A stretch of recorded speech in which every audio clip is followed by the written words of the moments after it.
Morning, good afternoon, good evening, everyone. Mike Baker here, Green Check.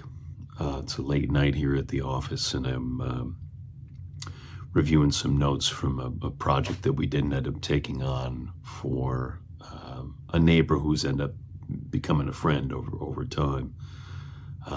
But remediation is a very, very complex subject. Mold isn't just about what you see. And a lot of times when I'm checking out a home for somebody, they want to point at the mold, right? They want to say, there's mold right there. And I say, okay, let me check around the house. Let me look over here. Let me look over there. Let me look underneath. And I have some homeowners that say, what are you doing? Why are you wasting my time, right? They think you're trying to drum up business. The remediation world has a bad name, and it deserves a bad name.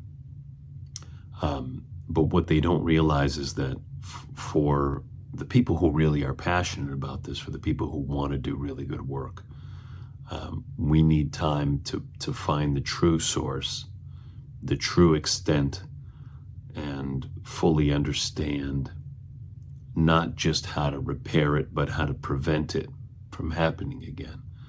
And remediation is a broad subject, right? And here at Green Check, we don't specialize in repairing floods and water damage, and that's not really where our wheelhouse is. We do assessments for those homes, and we're very comfortable helping and supporting in those things. But really, where we shine is long-term effects of what building science really means to a home, right? Over 5, 10, 20, and 50 years.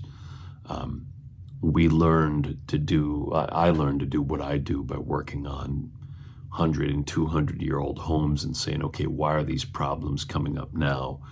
What caused this to become an issue now after the home has been standing for 150 years? And learning to kind of trace those steps back, and then over time applying that to newer homes. And now we're working on homes that have been, we just did an 11-month inspection the other day, right? And all that study, all those years of understanding this are paying dividends, because we're able to show homeowners now in really short order what are the real causes, and what has to happen now and over time to prevent mold from coming back. So understanding how insulation relates to the picture is really important. I can't tell you how many times I find ducts, air ducts for your HVAC running through an attic. And I talk to the HVAC contractors and I say, listen, the ducts are sweating, or there's problems in the connections around, around parts of this. And every HVAC tech I talk to says, well, if the system's properly tuned, if the ducting is perfectly sized and the system is the right size, you should never have these problems. And I don't know where that unicorn system is, right? I don't know where that perfectly tuned, perfectly sized system is. But it's not in the homes that I'm inspecting, or else I wouldn't be there, right? So I'm sure they're out there. I don't doubt that there's some great contractors out there, but I'm the wrong guy to be telling that to, because I'm in the homes where it's not working. So that's one element, is understanding how insulation relates to that, that angle of things. So, dehumidification is another element, right? Here where we are, we're in Northeast Florida, in the shoulder months, right? In the months where your AC isn't running full time, the relative humidity in the home starts to climb in some homes. And this is due in some parts to nature, but mostly due to occupancy, right? I'm sitting in a home right now in my home office where, I've got my wife and I and 4 kids. The home right on the other side of this wall, right, our neighbor's home, same size home. and it's an older couple in there, right, living in the same size home. Those are two completely different occupancies. My kids are playing in the water. They're tracking mud in. They're coughing and sneezing. We're boiling water for tea and making coffee all day and boiling 2 pounds of pasta and taking 4 baths that take forever and spilling water all over the place. And, our occupancy is completely different.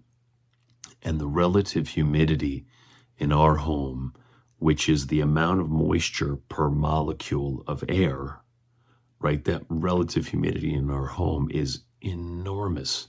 And when the air conditioning isn't running as much, because it's not as hot out as it was before, the air conditioner can't help, right? The air conditioner removes a fair amount of moisture from the air.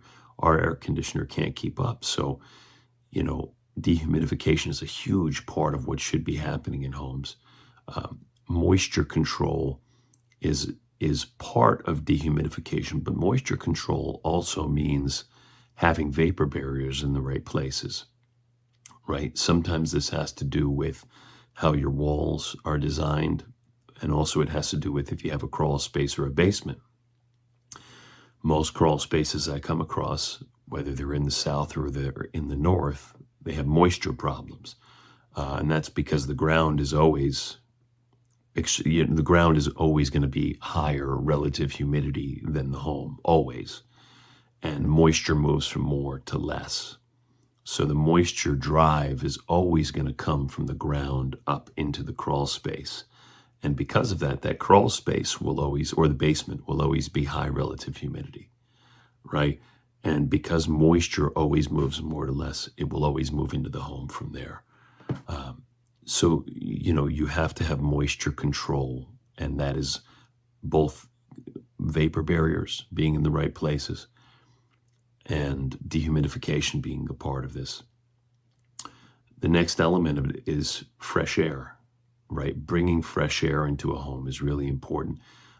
I come across homes and businesses all the time that are spray foamed, right? And they're airtight.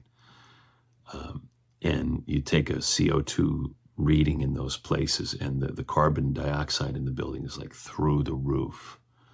And there's all sorts of arguments as to whether high CO2 is a problem or not, but it certainly is not a good thing. Whether it has a huge effect on us, I think is all based on environment. And again, the occupancy, right? One of the places that I did a test recently is a spray foamed building that's got 61 dogs in it, right? It's a commercial space from veterinarian and a dog motel.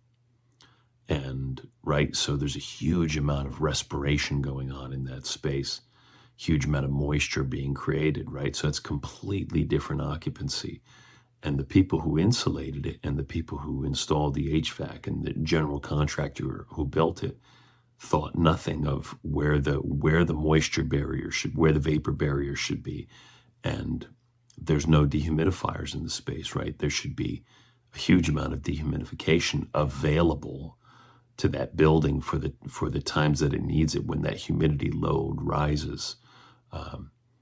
And it was raining in that attic, so the occupancy is such a big part of these. So remediation, preventing mold in a home or in a business is a complex thing. It takes thoughtful strategy to design a system, to design a building that can perform. And the great thing about taking care of this is that you get 3 really kind of nifty benefits, right? One is you're going to help control any of those controllable losses, right? Mold-related losses, moisture-related losses.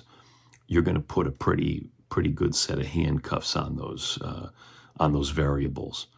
The second thing is energy efficiency, right? You're going to get more efficiency out of the space. A lot of people don't realize that energy efficiency projects are really, it's the only project in your home or business in terms of improvements that actually has a rate of return, right? Over time, if you save 10% or 20% or 30% on your bills, that means that you can quite literally do the math on when that project will have paid for itself. And the payoff in most buildings is right around 10 years, right? Where, okay, everything after that is profit. Yeah, profit. And in reality, energy costs are rising, so it's going to pay off even sooner. It's kind of like the sooner you do that work, the better. Right? And the third benefit is just comfort, right? When you have a lower relative humidity in the building, the air just feels more comfortable. Homes where we've installed whole building dehumidifiers, whole house dehumidifiers, those homeowners have invariably told me that they keep the air conditioning set a couple degrees higher now. And also, there's always two sides of the occupancy, right? There's always one person that likes it like an igloo and one person that can't stand it being so cold. And that argument is mitigated as well because the air with less humidity in it feels more comfortable. It feels a little crisper and cleaner. So you find that middle ground also in that regard. So comfort is a huge part of our enjoyment of our spaces, whether it's a workspace or a residential space. So there's a lot of things to consider when you're going into a remediation. It's not just about mold. It's not just about I see mold over there and I have to cut it out. You have to figure out where it's coming from, the extent of it, how bad it is, right? What type of mold it is. And then you have to really understand all the elements of preventing it from coming back. And it's not always pleasant to go down that road of kind of figuring it all out, but it is controllable. Don't let anyone tell you that you can't prevent mold, that it can't be kept out of your home or business. It is controllable. It's just a matter of what you're willing to do to take care of it. So thanks so much. Appreciate you listening. Mike Baker, Green Check. Have a great day.